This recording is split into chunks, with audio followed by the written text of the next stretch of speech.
Assalamualaikum warahmatullahi wabarakatuh. Anak-anak kelas 6 yang soleh soleha, alhamdulillah kita bertemu kembali dalam pelajaran fikih.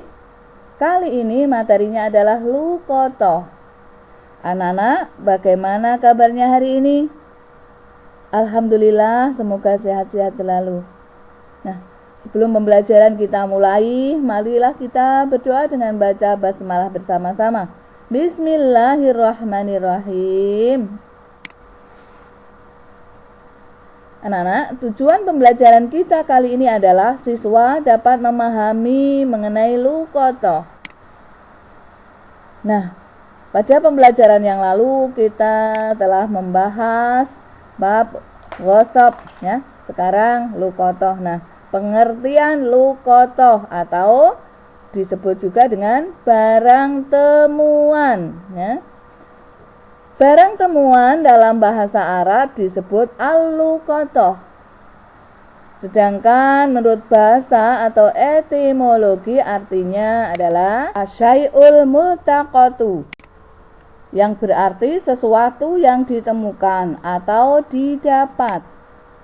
Menurut Syekh Ibrahim Al-Bajuri, al-luqathah atau barang temuan ialah ismun li syai'in al-multaqati, yang artinya nama untuk sesuatu yang ditemukan. Sedangkan menurut istilah atau terminologi yang dimaksud dengan al-luqathah sebagaimana yang dikenalkan oleh para ulama adalah sebagai berikut. Menurut Muhammad Al-Syarbini Al-Khatib ya, al-luqathah ialah sesuatu yang ditemukan atas dasar hak yang mulia, tidak terjaga, dan yang menemukan tidak mengetahui mustahiknya. Menurut Syekh Syihab Al-Din Al-Qalyubi dan Syekh Umairah, al-luqathah adalah sesuatu dari harta atau sesuatu yang secara khusus semerbak ditemukan bukan di daerah harbi, tidak terpelihara, dan tidak dilarang karena kekuatannya. Yang menemukan tidak mengetahui pemilik barang tersebut. Menurut Al-Imam Taqi Al-Din Abi Bakar Muhammad Al-Husain, al-luqathah menurut syara ialah pengambilan harta yang mulia sebab tersia-siakan untuk dipeliharanya atau dimilikinya setelah diumumkan. Nah, ini menurut Syekh Ibrahim Al-Bajuri, luqathah adalah sesuatu yang disia-siakan pemiliknya baik karena jatuh, lupa, atau yang seumpamanya. Sedangkan menurut Idris Ahmad, luqathah adalah sesuatu barang yang ditemukan karena jatuh dari tangan pemiliknya dan yang menemukan tidak mengetahui pemilik barang yang ditemukan. Nah, anak-anak, dari pengertian-pengertian yang dijelaskan oleh para ulama, secara umum dapat diketahui bahwa yang dimaksud al-luqathah adalah memperoleh sesuatu yang tersia-siakan dan tidak diketahui pemiliknya. Nah, sekarang hukum luqathah atau barang temuan. Ada beberapa hukum mengenai hukum mengambil luqathah atau mengambil barang temuan ya. Ini yang pertama, mengambil barang temuan itu wajib apabila ya. Ini wajib mengambil barang temuan bagi penemunya bila orang tersebut percaya pada dirinya sendiri bahwa ia mampu mengurus benda-benda temuan itu sebagaimana mestinya, dan terdapat sangkaan bahwa bila benda itu tidak diambil maka akan hilang sia-sia atau akan diambil orang-orang yang tidak bertanggung jawab. Maka menemukan atau mengambil luqathah atau barang temuan itu hukumnya wajib. Paham ya? Jadi wajib itu bila Ia percaya pada dirinya sendiri bahwa nanti akan bertanggung jawab mengurus barang temuan, dan ia meyakini bahwa bila barang itu tidak diambil maka akan diambil hilang sia-sia dan diambil orang yang tidak bertanggung jawab. Maka mengambil luqatah hukumnya wajib. Nah, sekarang mengambil luqatah itu sunnah yang bagaimana?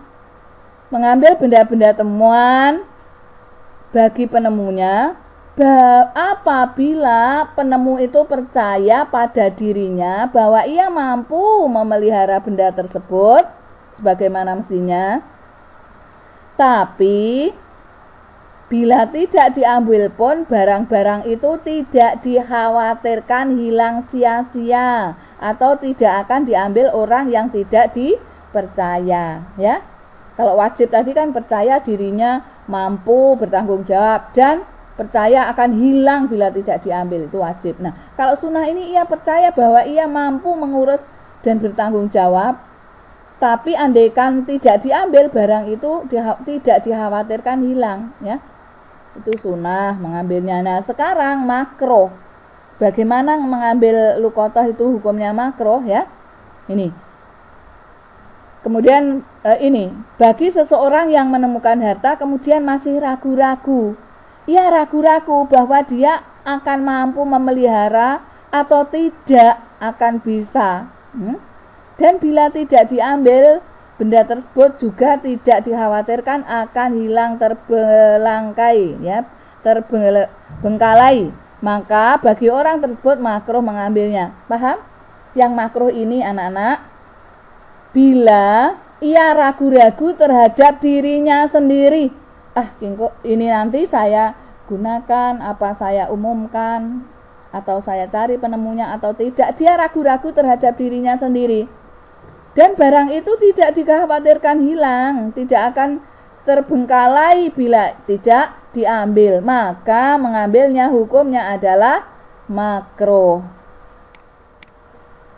Nah, sekarang haram bagi orang yang menemukan suatu benda, kemudian dia mengetahui bahwa dirinya sering terkena penyakit tomak dan yakin betul bahwa dirinya tidak akan mampu untuk memelihara barang tersebut, maka mengambilnya hukumnya adalah haram, ya, karena dia sudah merasa tidak akan bisa bertanggung jawab. Oke, hukum memungut luqatah ini haram jika berada di kawasan tanah haram atau Mekah. Apabila seseorang memungut luqatah dengan berniat memilikinya, dia harus mengganti karena dia telah bertindak lalai. Hal ini sesuai dengan hadis Bismillahirrahmanirrahim. Wala yaltaqatu luqatatuha illa man arafaha, yang artinya barang yang jatuh di tanah haram atau Mekah tidak halal kecuali bagi orang yang hendak mengumumkannya. Hadis riwayat Bukhari dan Muslim. Jaiz, ya. Sekarang hukum selanjutnya jaiz atau mubah.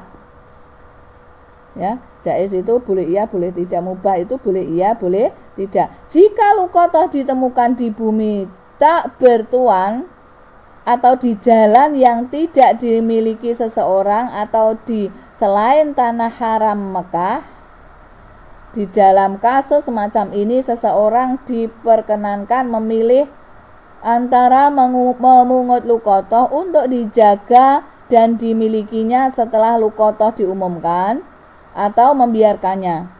Namun lebih diutamakan memungut luqatah jika dia percaya mampu menangani berbagai persoalan yang berkenaan dengan luqatah.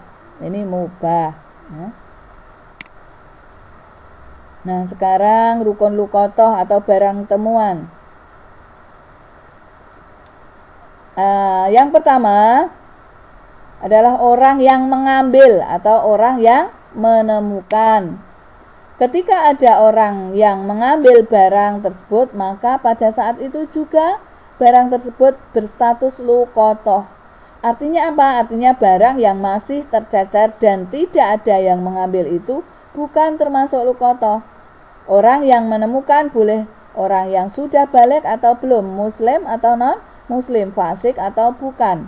Barang tersebut itu dari dalam tanah liar atau di tengah jalan, maka ia boleh memungutnya atau tidak. Namun diutamakan dia memungutnya. Kalau nantinya dapat dipercaya dalam menangani barang temuan tersebut.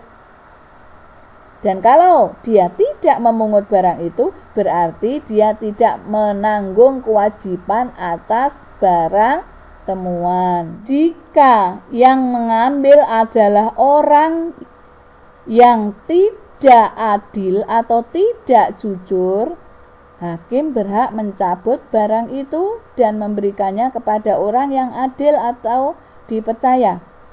Begitu pula jika yang mengambilnya adalah anak kecil, hendaknya perkara tersebut diurus oleh walinya.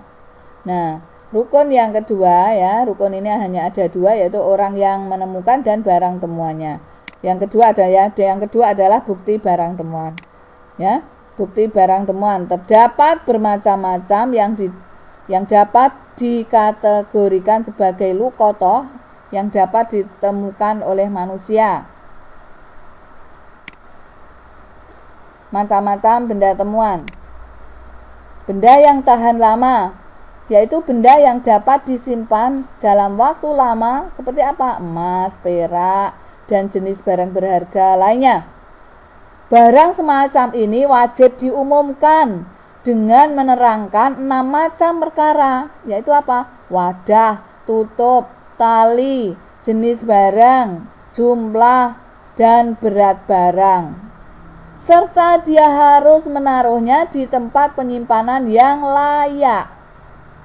Sewaktu mengumumkannya, nanti hendaknya sebagian dari sifat-sifat itu diterangkan. Dan jangan semuanya, agar tidak terambil orang-orang yang tidak berhak.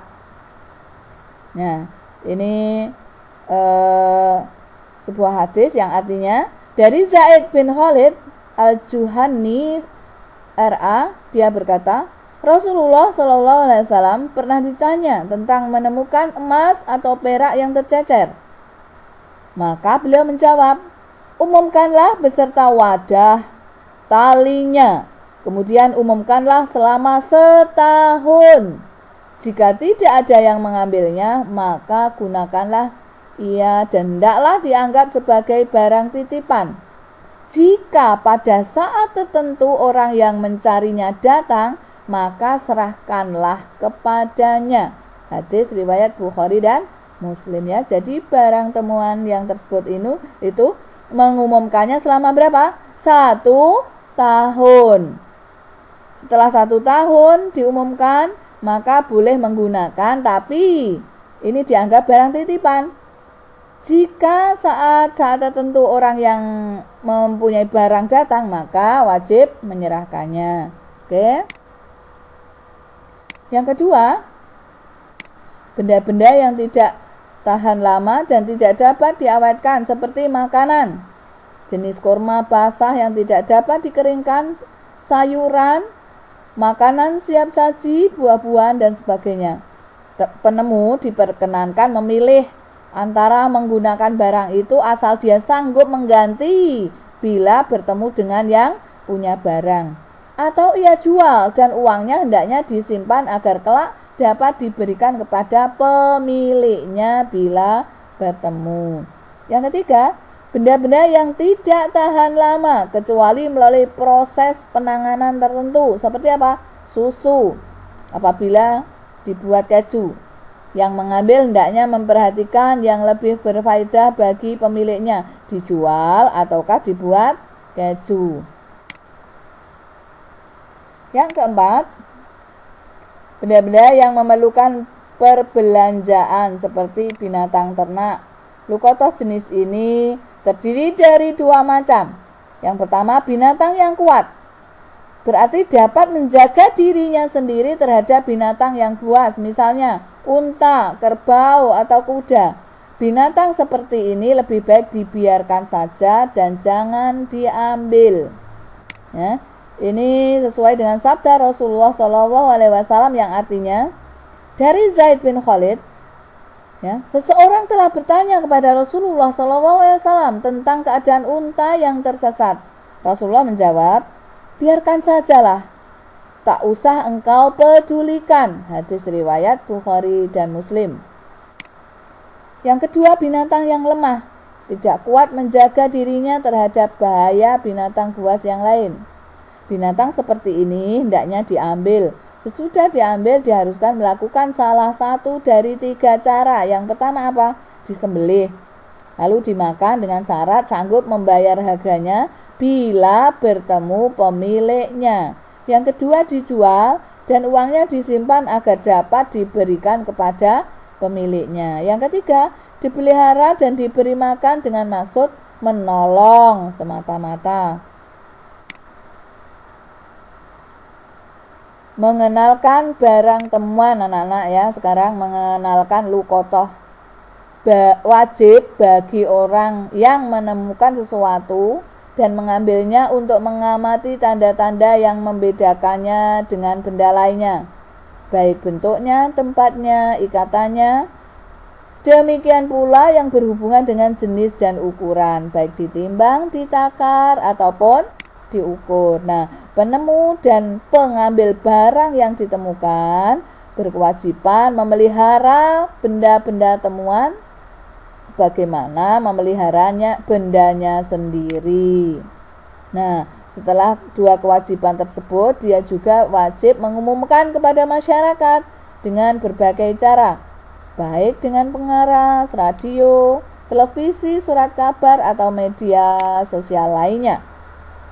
Cara mengumumkannya tidak mesti setiap hari, tetapi boleh 1 kali atau 2 kali dalam seminggu, kemudian sekali sebulan, dan terakhir 2 kali setahun.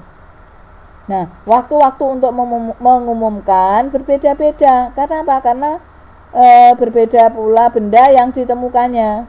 Apabila benda yang ditemukan 10 dirham ke atas, hendaknya masa pemberitahuannya setelah 1 tahun. Bila harga yang ditemukan kurang dari harga tersebut, boleh diberitahukan selama 3 atau 6 hari.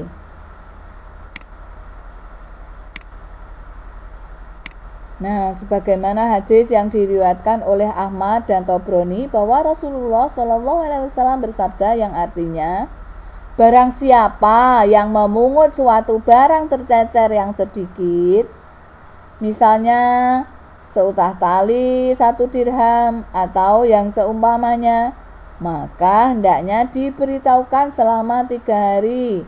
Jika khawatir, maka beritahukan selama setahun. Jika pemiliknya datang, maka kembalikanlah. Jika selama itu pemiliknya tidak datang, hendaknya disodakohkan. Hadis riwayat Ahmad. Menurut hadis riwayat Ahmad dan Abu Dawud dari Jabir RA berkata, yang artinya, Rasulullah SAW memberi keringanan kepada kami mengenai penemuan tongkat, cambuk, tali, dan sebagainya yang dipungut seseorang supaya dimanfaatkannya atau digunakannya. Hadis riwayat Ahmad dan Abu Dawud. Nah, Rasulullah SAW pernah ditanya tentang benda-benda yang ditemukan di Jalan Amirah. Beliau berkata, yang artinya, beritahukanlah selama 1 tahun. Jika kau temui pemiliknya, serahkanlah kepadanya. Jika tidak, maka itu menjadi milikmu. Ya. Berdasarkan hadis riwayat Ahmad dan Abu Dawud dari Jabir RA, bahwa benda-benda temuan yang harganya tidak mahal seperti tali, cambuk, dan sejenisnya tidak usah diumumkan kepada halayak luas, karena barang tersebut barang yang kecil atau remeh nilainya. Maka dari itu tidak usah diumumkan. Tolak ukurnya yaitu Syekh Abdullah Al-Jibrin RA menjelaskan, salah satu tolak ukurnya adalah jika hilang, maka pemiliknya biasanya tidak berusaha mencarinya. dan tidak menaruh perhatian padanya. Kenapa anak-anak? Karena ini harganya hanya tidak mahal begitu. Contohnya, jika pada kasus ya, jika kehilangan uang 5.000, di saat ini bisa dikatakan remeh dan kurang bernilai. Jika kita kehilangan uang 5.000, maka kita tidak datang ke tempat perkiraan hilang dan kita tidak peduli karena nilainya kecil.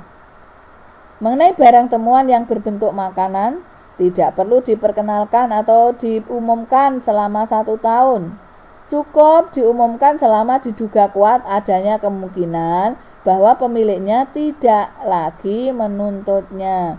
Penemu boleh memanfaatkan barang itu bila tidak diketahui pemiliknya. Nah, sekarang anak-anak, hikmah adanya barang temuan. Apa hikmah luqotoh? Yang pertama, sebagai pengamanan atau menyelamatkan barang yang tidak diketahui pemiliknya. Yang kedua, menghormati hak milik orang dan memisahkannya dari hak milik pribadi. Yang ketiga, mendidik untuk selalu berlaku jujur dan percaya diri, terutama bagi yang menemukan barang.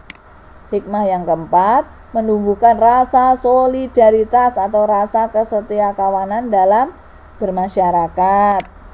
Selanjutnya, hikmah yang kelima, membahagiakan orang yang kehilangan barang apabila barangnya itu ditemukan, kemudian diserahkan kepadanya. Kemudian yang keenam, jika kemungkinan pemiliknya tidak datang, dapat dimanfaatkan, bahkan pada akhirnya akan menjadi hak miliknya. Anak-anak, ini tadi pembahasan tentang luqotoh atau barang temuan. Semoga bermanfaat ya. Kita akhiri pertemuan kali ini dengan membaca doa, membaca hamdalah bersama-sama. Alhamdulillahirabbil alamin. Assalamualaikum warahmatullahi wabarakatuh.